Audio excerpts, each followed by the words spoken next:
Hello, I'm Steve Bell, Chairman and CEO of Tennessee Bank and Trust. We are a privately owned bank with offices in Cool Springs and Green Hills focused on customers that would like traditional, personalized banking with high-tech services. Our staff of experienced bankers have been empowered to take care of their customers. We are a business that happens to be a bank, and our customers tell us the difference is clear.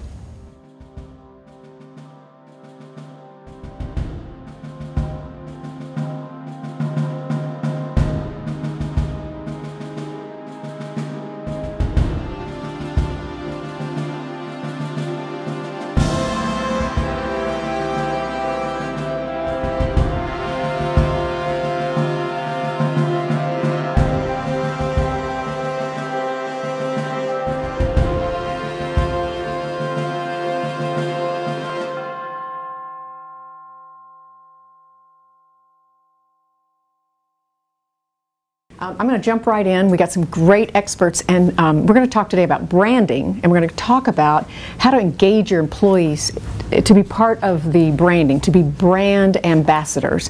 A lot of companies I know just forget about that internal force they have and how effective it is, how cost efficient it is.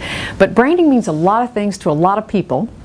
And I thought we'd start with you, John Lowry, since you're a professor over at Lipscomb. And in your opinion, what is a brand? Well, simply stated, I think your brand is how the marketplace defines you. And there are a couple of things that go into that. One of them is perception, what you see in terms of a lot of the marketing and communications. Another thing that goes into that is the experience that people have when they come and engage your business. And as we think about engaging employees in that process, that's where it's critically important that they understand and are tied into the overall brand of whatever the enterprise is, because the experience that people have is going to be significant in terms of how they feel about you, and more importantly, as we found at Lipscomb, how they feel about themselves. So much of branding is not what people think about you, but what they think about themselves when they're going to your university, or they're engaging your company for products or services or something like that. So I think branding has a lot to do in terms of providing a experience for people that is positive, and that requires everyone on the team to contribute to that. Great. And we know it's not a logo, a slogan. You know, those of us in advertising and PR would love to think, oh, it's the slogan, it's the tagline, it's the jingle, but it's not. It's everything around that. And Bill, can I piggyback that? Branding is nothing more than a promise. But it's not the cause, it's the effect. The cause are these people that we're talking about. We're not in the hamburger business, we're not in the legal business, we're in the people business. Everybody around the table. So they are not just a part of, they are the key. And how can you monitor that, Beth? Just, you know, your people are not under one corporate roof. They're all around the state, all around the city. How do you engage them or teach them, train them? And I know you can't train them to smile, but how do you communicate with them to carry your brand? We have over 40 different ways in any particular year that a consultant can connect back with our company. We consult all over the city of Nashville, so the consultants 99% of the time are out with the client.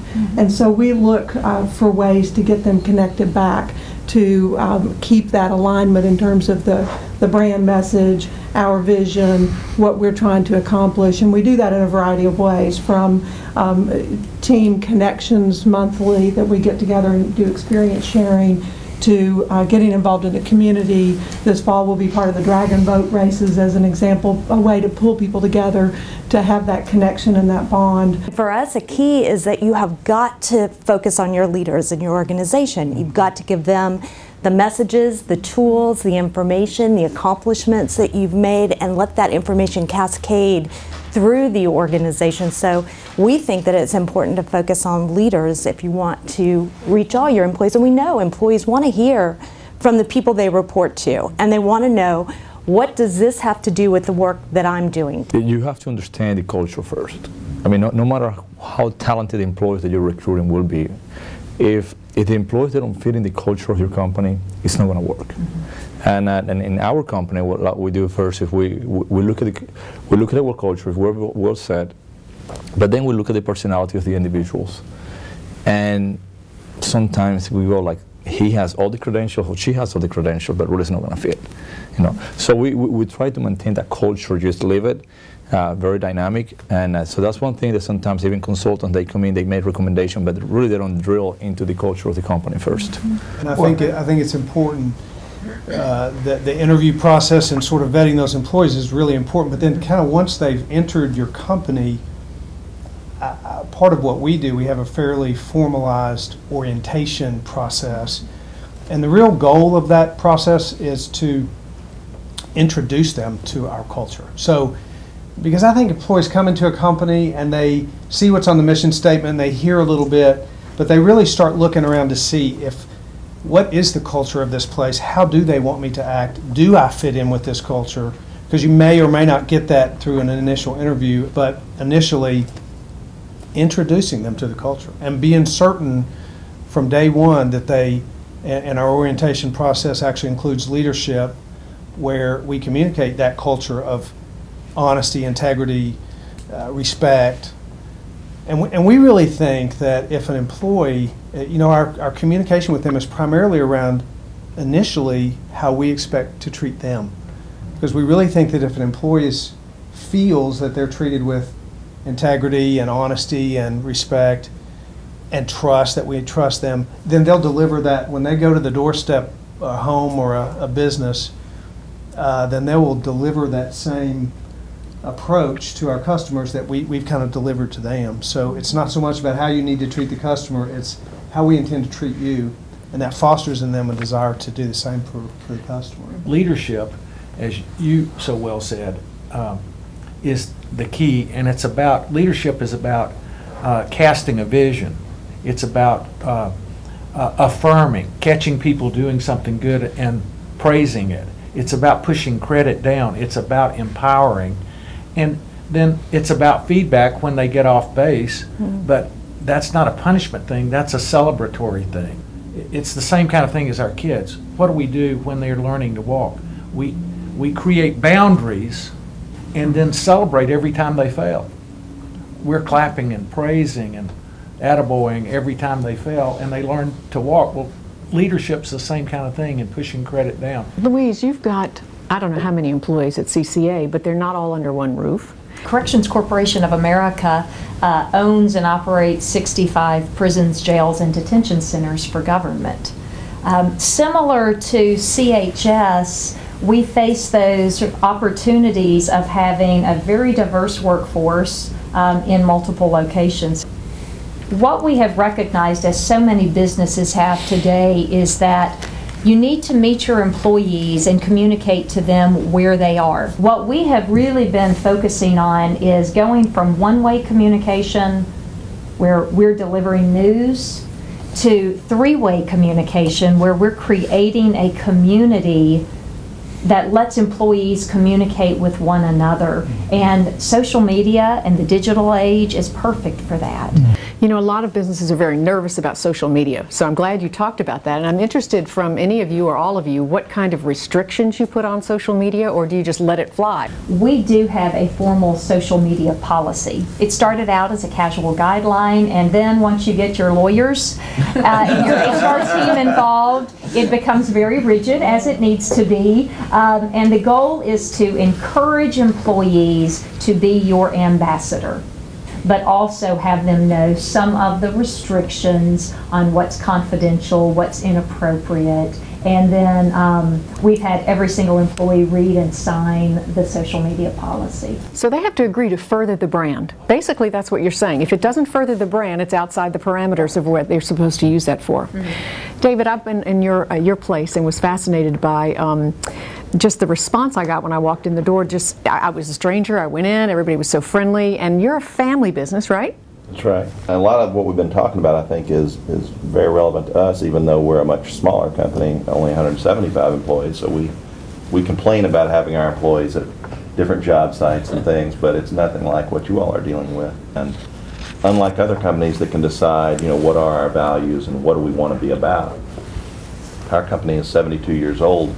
We already had a culture. We already had values. So we were able to bring a group of people together and talk about, well, what are our values? What are they? And people kind of wrote down their different ideas. And the interesting thing was when we got them all together, yep, these are them. I mean, everybody kind of agreed. And I think they probably came from my grandfather. But that's so important as a foundation. It's what you said, Bill. It's how we treat each other is really a good part of it. It's not just how the employer treats the employee, it's how employee treats employee. And from there, it's how they treat our customers. And so it's back to the ego thing we were talking about earlier.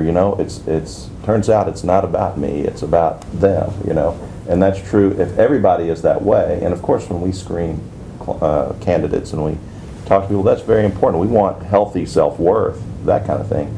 But if it's all about them, that's probably not going to fit in our culture. John, you were getting ready to say something. Yeah, I think there's a generational element to this as well that's really important. We deal with primarily 18 to 22-year-olds, and frankly, they just see the world differently and they see the workplace very differently. And so if we think about generating loyalty and having customers that will expand and advance your brand, the millennium generation specifically, thinking about how to engage them to do that is very different. Because you have a generation of people that are more loyal to manager than they are company. When they leave a company, the research shows that what they're really leaving is a manager. They're not necessarily leaving as a company. And the research also shows that as they embrace values, they embrace the values of a manager and not necessarily the company.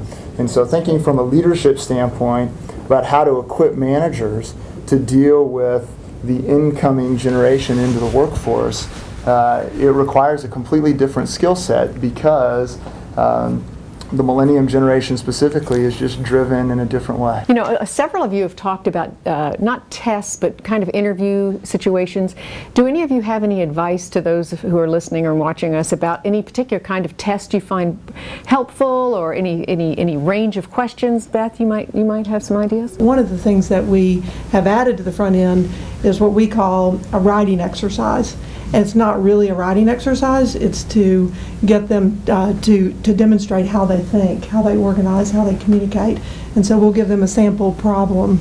And you could really do this, I think, with any position in any company, but a sample consulting problem or engagement or situation. And their job is to then list the 10 or 20 questions they would ask the client, and then flow chart that process. And that gives us a way to really see how they think, how they communicate, and we have found that to be very, very helpful. One small thing I might add that most people probably do, but we didn't do well for a long time, is really just the way we interview with teams as opposed to having one-on-one interviews. We have really expanded that throughout most of our company. So we kind of intentionally think about who's going to be on that team, who are the best people to interview that person, and then have the collective wisdom of those 5 people. We do the same thing, but we take it all the way down to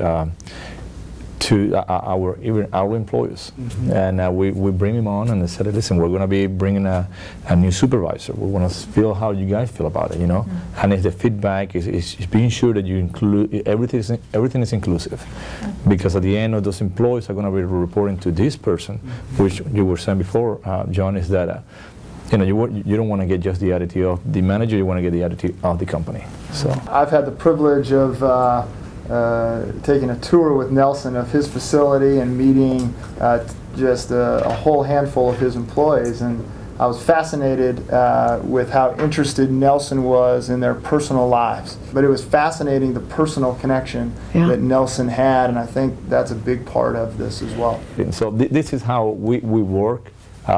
We don't have, and we have an open door policy as well. Everybody comes in, we talk, we share, we celebrate, and when there's the rewarding, I don't believe in a scheduled rewarding. If you set goals when you're going to reward your employees, then your employees are going to excel a few days before the rewarding time. Symbolic things are very helpful when you're in the CEO role or other leadership roles. And this was when I was running Sonic, and the lady who headed up our committee that represented the employees came to me and asked me far enough out that you'd say yes to anything. And she said, would you let us draw names and let the top 5 officers change jobs for a day with us? And I was drawn by divine providence or luck as the receptionist switchboard person. It was the longest, longest day of my life. There's a rhythm to it. I finally got into it about the last hour of the day. We interviewed this young lady. She's our director of first impressions. But the interview was, we needed a receptionist to help us out to do also some admin. And when she interviewed, she said, I'm interviewing for your position of director of first impressions. And it is amazing how the welcoming of a person gives you the culture right on the spot of the company. And I think that that's so key. We did a significant merger of another hospital company into our hospital company about 5 years ago. And when we did, we started an initiative we called Community Cares. And the goal of that program is to create hospitals where physicians prefer to practice, where employees choose to work, and where patients want to receive care.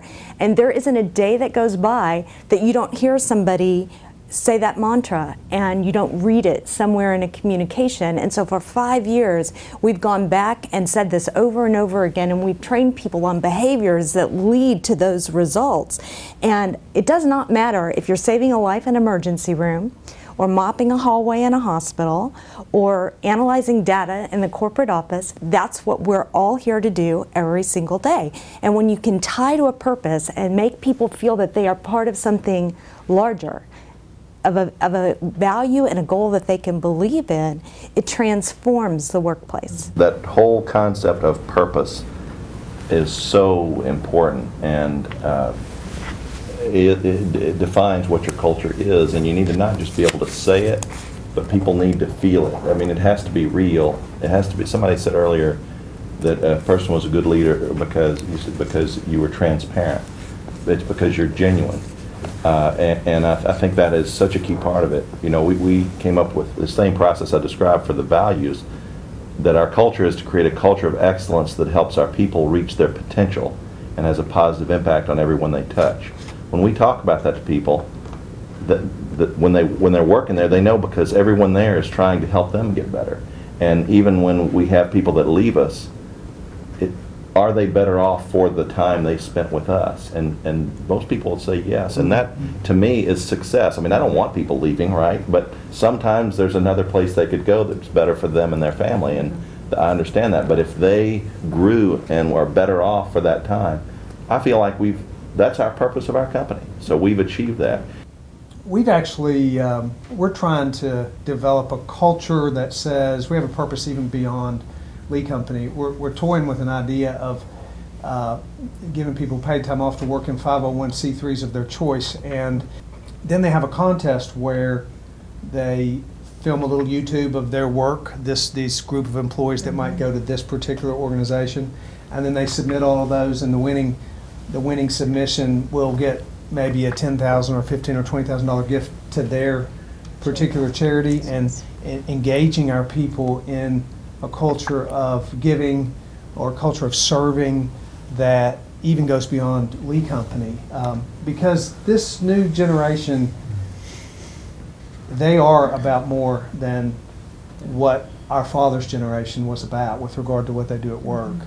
Oswald Chambers says in a spiritual way, but it applies to life, the enemy of being our utmost for his highest isn't evil. We say no to that pretty well. It's how to say no to good. If you say yes to all good things, then you become impotent to be effective at anything. And so, you know, when I got a call from South Africa saying we want to buy the territorial rights for Sonic for this country, I could immediately say, no, we don't know how to do that.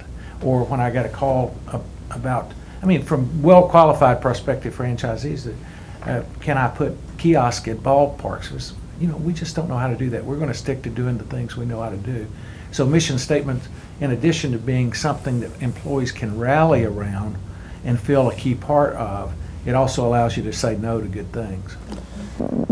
We have talked about what some people would consider sort of soft kinds of things, but Am I right in remembering that in your plant, actually, you have on the wall the goals of the day? I mean, it's not just how you treat each other. Yes, that's important, and I agree with David. If you treat each other well, you're going to do that for your clients. But do you have that? We actually measure production by the minute. You walk through a screen and you'll see how so-and-so is doing. And they already created a culture that before they take the break, they stop, oh, I'm doing good. And if they're not doing good, it's probably the equipment, it's not them, you know, or I need some help, or I don't feel good today at home. I have some issues, that's okay. Take off, and that's the other thing. You gotta be flexible. You know what, you need to go home, that's okay. Just go home and don't worry. And that's what you got to create. Well, I just want to make sure that we cover that, you know, we're not just talking about how everybody feels. We are talking about being productive and being efficient. And so I just think that's a great example of how that's part of your brand. I mean, your brand is your most efficient company you could hire. And that's because you have instilled that in your employees. They have pride in it, and they're rewarded for it. I want to piggyback off of that what we do, or what we've learned, is we have to measure production and give that information back to the people that are making it happen. Not because we're sitting in the office with cigars seeing how productive we are. That's not relevant. I mean, that doesn't work. But if you show them a graph that says, you know, here is what we have to work with, you know, here's how much you've used and here's how much you've earned based on production, like, you don't have to explain that. You just post it. They get it. You know, it's a picture. And that by giving them that every week, week's about as short as we've gotten right now, but then they know, we don't even have to, we can ask them questions, but the truth is, they know that if it's not good, they know that's not good and they need to do something different, and they're in the best position to figure out what to do differently. They're also in the best position to tell you what that information should be, for the most part. What we've done is said, you give us what you think your key performance indicators are, your KPIs, and then we will post those. And they generally come up with what they know, how they know they ought to be performing, and we post them internally in the office. We post them by group all over the building, and they're in the hallways for people to see, and they're all graphical, and they're little little dashboards. And so every month you can walk around and look at everybody's dashboards. A couple of things that we track and really monitor that tie to our culture. One is, how much money are we spending on training? Training is typically the first budget line item to be cut in a major corporation, and we see that as a real opportunity to grow and differentiate ourselves. And the second one is, how much are we giving back to the community? Not just how much are we financially giving back to the organizations, but how many leaders do we have on boards and communities, and how much are we doing in terms of community service, and then pro bono work that we do with some nonprofits. An important point that I think all of you have touched on is the whole idea of having employees engaged in setting the goals and even establishing the values for the company. And I'm reminded of a story that Coach K told when he was over at Lipscomb speaking last year about when, you know, he took over the Olympic team. And he says, here I am, you know, a college coach, but in my locker room is LeBron and Kobe. And he says, you know, I couldn't give them a curfew. He says, no way in the world I could give them a curfew. And so he says, in that moment I recognized that I wasn't going to be able to be authoritarian, and so it required a different kind of leadership. And so he talked about how he turned to Kobe and said, all right, Kobe, you know, we've got to come up with standards for this team. Why don't you throw one out there? And Kobe says, well, no one be late. If the bus leaves at 7:30, we're all on the bus at 7:30. Coach, anyone have a problem with that? I said, no. I said, all right, that's Kobe's rule.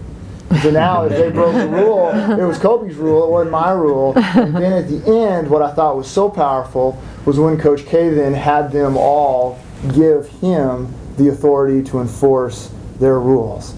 And to then take that and apply it in business in terms of saying, let's all together come up with what our goals and what our values and what's that going to be, but then you all give me the authority to then lead you in terms of accomplishing objectives that we all own and we've all been a part of creating. At Sonic, we did this button one year that was a square, and it said yes in the middle, and then it had values around it. The point was, the answer is yes, what's the question?